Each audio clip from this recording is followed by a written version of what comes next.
everyone, welcome back to another exciting episode of Attack Predictions. Today I bank up once again by Nick, first time, Adam, and like always, Fluff. Howdy, howdy. How's it going? I don't think it's like always. It's like 65, 70% of the time. It's been more consistent. But that's because we're doing almost daily videos with reveals. So now I lost. You're the only reason that I know how to, to read my cards and know my plays. Yeah, pretty much. Today's matchup is actually our finals. It is finals-ish. It is Nick versus Adam. Nick has brought back Dripku, and Adam has brought us his take on Bobbity / Majin Buu, which we've seen on the channel before. Adam was not there for that discussion on that video, so we got him today for it, and let's kind of take it away. Oh yeah, there's buttons. Feel free to click them. They're there for a reason. Guys, let's get into it. So we normally don't see Black Buu too often. Adam, do you want to go in a little bit of your build and what you like to do with the deck? Yeah, I'm about as dirty and filthy of a casual player as you can find. So I don't usually play much of the meta, but I really love the IP. I like certain characters. Buu is one of them, and I know that the meta right now is kind of wanting to go to turn 4 or 5, and Black Buu dies by turn 4. So I wanted to maybe kind of counter that meta a little bit on the local level. And really just kind of build something that was going to hit hard, hit fast. But I also wanted to make sure that I didn't just have one line that people were used to. So that's why I added a different line, and you can kind of see that in that drop area that I just put a card of Catopesla, and it worked out pretty well. Yeah, with the meta being pretty slow, like you said, turn 5, 4, 5, 6, like having an aggro deck just come in, it can just really do a lot of damage. Just because a lot of decks aren't prepared for that kind of pressure early on. I know with Dripku specifically, like it's hard to establish if the pressure gets put, since you wanted to go into mostly unisons, you don't really have much battle cards to defend yourself, and you really like to tap out until you get to like turn 3, 4 with Dripku at least. So it was easy to feel the pressure. Like I wasn't really trying to defend myself too much until the later stages of the game, and it shows. Pressure's hard.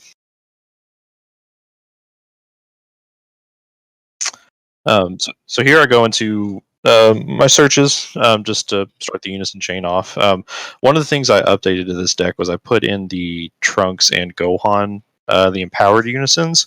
They play off each other pretty well. One of the things I really like about it is once one of them is removed from the field, you can grab the opposite one from the deck and add it to your hand. So you're getting a lot of deck filter that way. So you're seeing specific pieces, and in the later stages of the games you want to play unisons from your hand anyway, so having a guaranteed unison off one of those is really nice.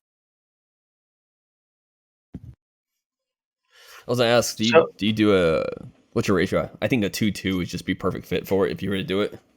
I was running 4 Trunks, 3 Gohans. Gohan's a blocker, and Trunks you discard, you drop one, draw one. But a lot of my games, I think all my games that I played, I took one of each out. Just because they got pretty heavy, and a lot of time, and you can kind of whiff on them in a way. Like like one game I saw 3 of my Trunks in hand, and I couldn't really do anything with them except pull Gohans, but that was it. So they can clunk in a way. So I think keeping them at a lower total, I think would be better going forward.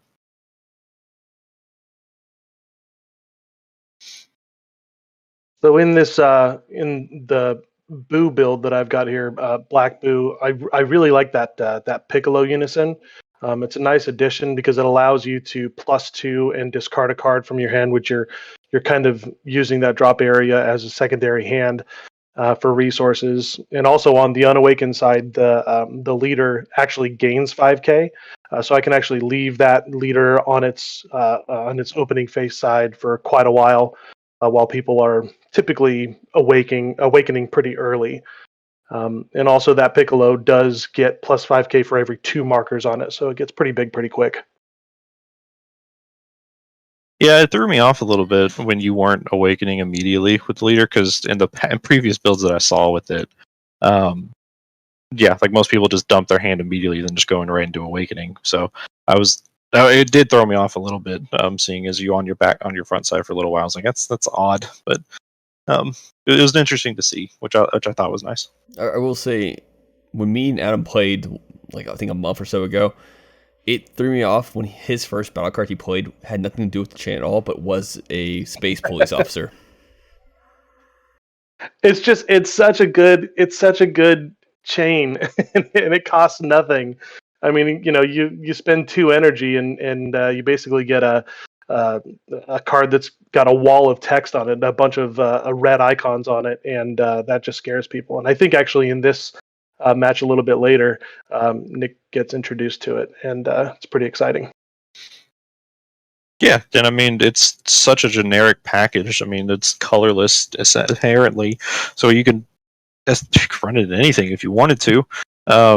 And just seeing people sneak that package into decks, like we've seen it before with Byron when he put it into a Shenron list, like most people don't expect it coming out, and a lot of decks can't deal with the kind of pressure that the Catapesla engine brings with it. So if you're not prepared to see it, and if your deck can't deal with it, like you just have a bad time. And since my life is pretty low this early in the game, it's kind of putting a clock on me. I usually don't like to awake until turn 4-ish. That way I have like a good amount of unisons in the drop, and I'm ready to go into like the Gohan Unison to like start blowing the board out. But in this case, I wasn't seeing any of the Gohan Unisons, which kind of hurt me in the long run. I had 1-drops to still go into, like I still had the Trunks, and I think I see a Piccolo here coming up in just a second, but it was kind of rough for me at least, because I wasn't able to put too much pressure into the lead, because he's still at, 7 life, and it's it's turn 3 already, so it was kind of hard for me to get swings in, especially since I didn't have a lot of pressure points right now. And I'm constantly checking my drop area here because I run the Sparking 5 super combo Trunks, and I'm maybe wanting to use it to awaken on kind of my own terms. And so that's why I'm kind of checking. I've only got 3 in the drop right now, so I've got to just take that life until I get my turn back. Yeah, and one of the interesting things about the Trunks and Gohan Unisons in particular, they have a permanent where they gain plus 2,000 on your turn for each marker on the Unison. So typically that's going to have 4 markers on it because it has Empower 2. So it'll come into 3 inherently, and then you'll be at 4 when you swing. So in the early stages of the game, they can kind of add a little bit of pressure because they're swinging for like 13k. But in the later stages of the game, once the leader's awakened and things like that, they kind of lose their value a little bit more. So that's just another reason why I think I want to drop lower on that ratio. And here I'm explaining Robotic Riposte, one of my favorite floodgates in this game. Yeah, I hate that card. Everybody does. I had to step away real quick. The 4-drop, does it have crit? I can't remember. I know it has barrier.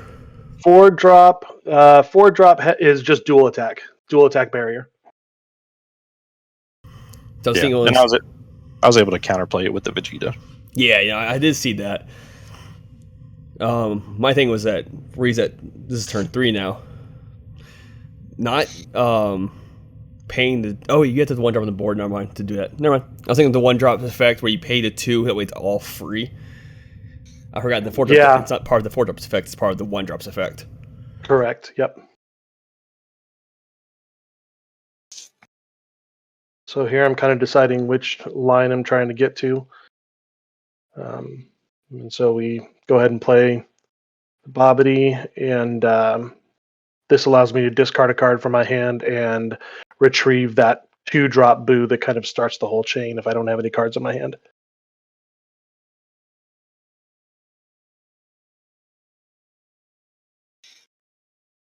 And so how do you feel about the Boo chain just in general?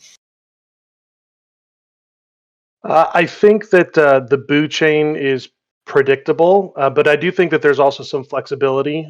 Sometimes I'll go from the Boo that has crit to the one that's got dual attack, and then kind of finish it off with either the the one that's got double strike or that 6 cost that prevents you from putting cards into your hand with non-leader skills.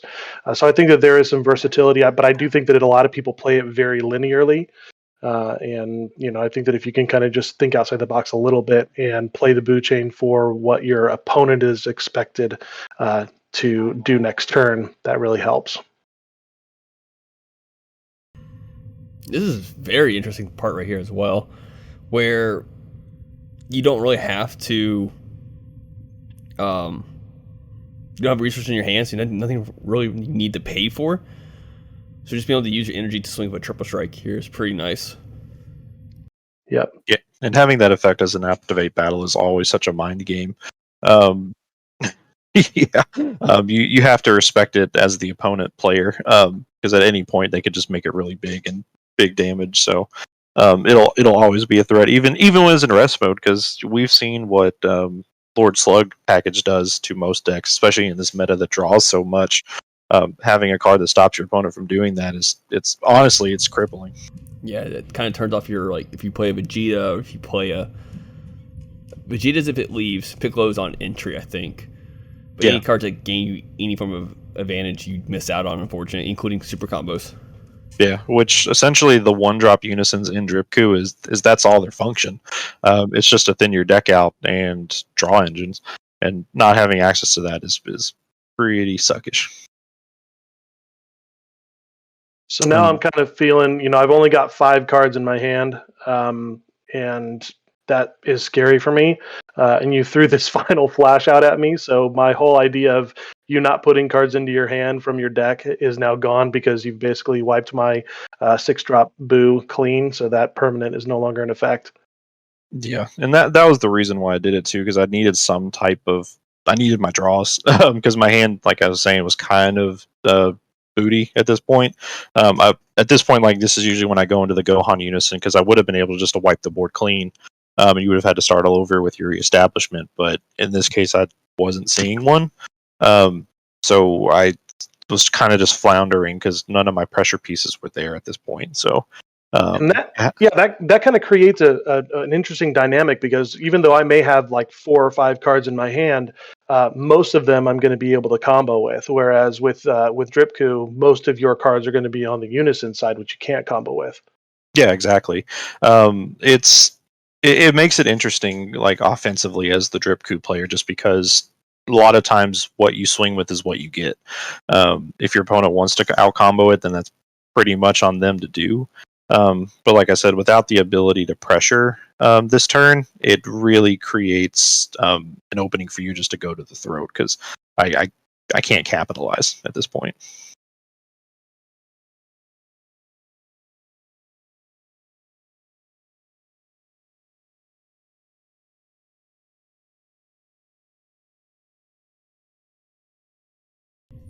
You swung the leader, you played the Piccolo, you got 3 open energy.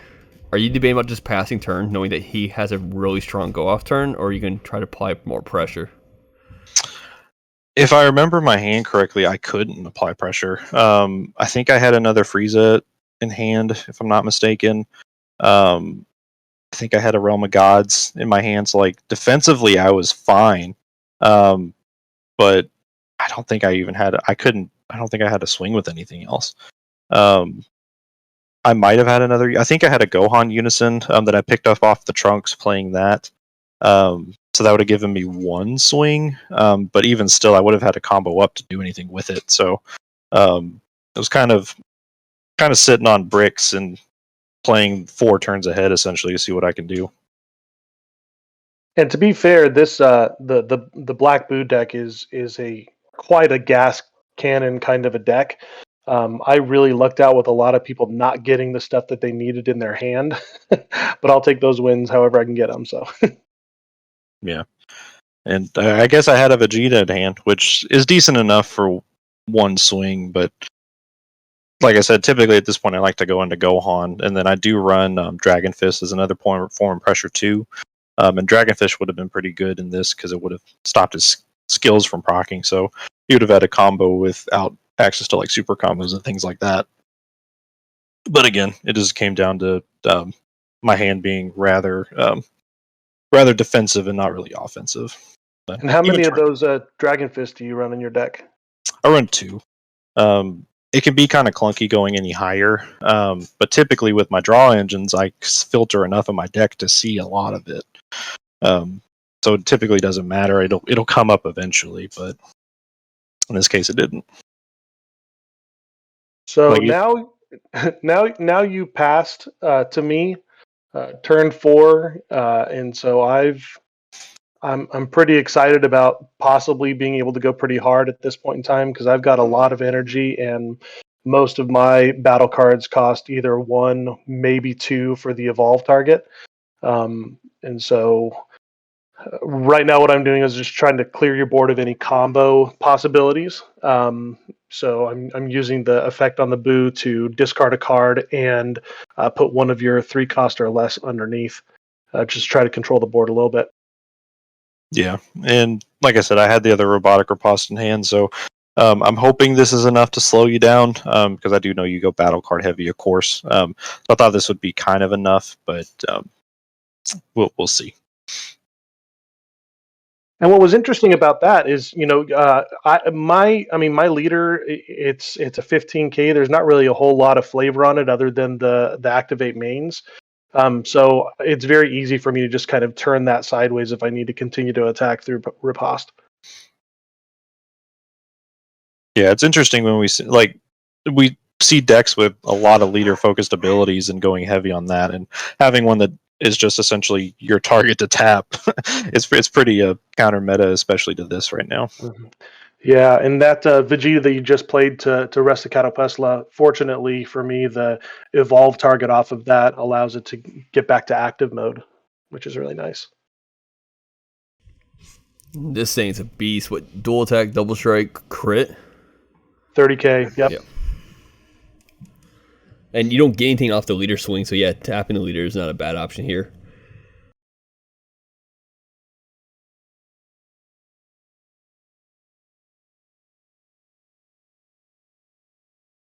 Yeah, so I'm able to defend 1 swing out of this, just out of my defense power. With I think I have a super combo as well, if I'm not mistaken.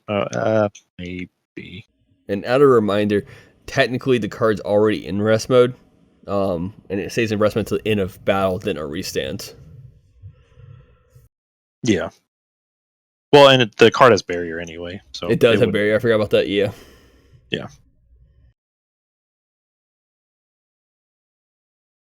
And yeah, I'm sitting on 2 cards in hand right now, and I couldn't really. Yeah, I really didn't. Yeah. 2 cards, and you still have a Unison swing coming at you as well.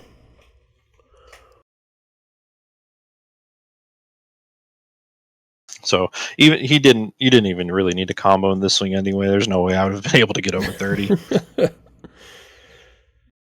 And then you can't see it. You can see the bottom text of it, but what was critted was the Piccolo Unison and my secret rare.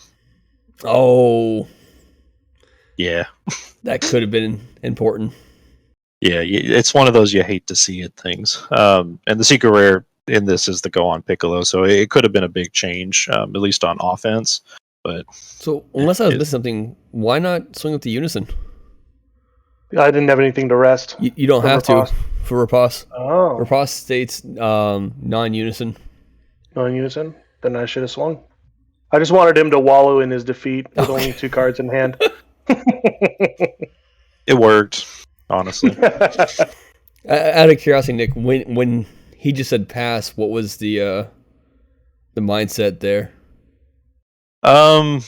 It's I either see Gohan at this point, like my top draw either needs to be Gohan or Dragon Fist, or I lose. Like there's just no way to me from coming back from that.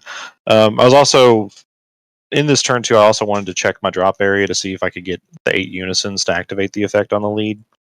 Because that might have helped too. Like if he would have taken this, I could have restood and then swung with another big swing. But my hand has a total of 3 cards in it, so essentially, like if I don't see my boss monster at this point, it was GG's, and I was just seeing what we could do. Yeah, and he tried to use a super combo, I think, here to pull some cards, but because my Buu is rested and its skills are activated, he couldn't pull from that super combo. Yeah, well, it's the Vegeta and the Piccolo together. But yeah, That's right. I final flashed at the previous turn, so I was like, okay, I'm good, and then I forgot that turns change. So at this point, I'm just doing the dramatic sitting just to see if there's any other hope.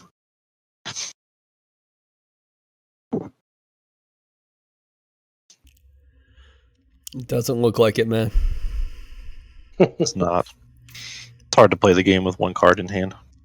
Is it now? Huh. Yeah. It's weird. I haven't had to worry about that since we started doing best of one sideboards. Wait, I guess. The green hand control guy has to play a game with one card in his hand? You've How's been it gone feel, this whole time. fuckface? You're not allowed. You're not You allowed know- to talk. You've been gone. I really played this game for everybody, guys. Everyone at the shop. I really wanted to destroy this hand because I know he's got a reputation. So I haven't played green in months. I don't want to hear it. But you are that guy. I know. It's crazy. Like you win a couple times with a deck, and then people hate you for it. I still think it's haters so funny. gonna hate. We both brought set one Broly right after the expansion stuff came out. I'm like, huh. Should have saw this coming, I guess. Shit, if a deck's good, I'll play it. And then for posterity's sake, we just go for it. Just go for it. I also run an Overwhelm card, which in mine is Bardock Onslaught, something like that. It's a promo. That's a free crit swing, essentially, but still here with That's 3 life, there's nothing I could do. That's the one that costs 1 to overwhelm? No, it's a free Overwhelm. Okay. And it says when you play it, your opponent can't combo from the board or activate blocker. And then I take my 2 life and We take touched the win. that. Fair enough. So, it didn't... Very quickly, Nick, you lost that one, right? Just rub it in, why don't you? I just wanted to clarify. It looked like Adam lost the end. He took his life. You didn't touch yours. I'm just saying. Yeah. For clarity's sake, I won. With that being said, thank you all for tuning in today's. Keep on this button symbol below and on the screen. Well, Flip does the outro. Of course, another great game there. Glad to see it. Congrats, Adam, on the win there. As always, read your cards, know your plays. Let us make the mistakes so that you don't have to, and fluff out.